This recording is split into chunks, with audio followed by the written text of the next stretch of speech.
যেই ব্যক্তি রাতের বেলা এই দোয়াকে 3 বার পরে ঘুমিয়ে যাবে,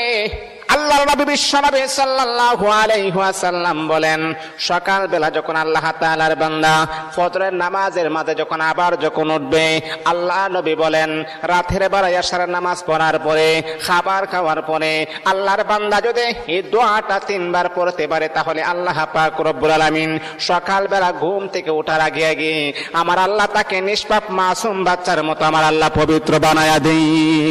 দোয়াটা সবাই আমরা জানি, আমরা সবাই কিন্তু দোয়াটা জানি, কিন্তু আমরা আমলটা করি না। দোয়াটা হলো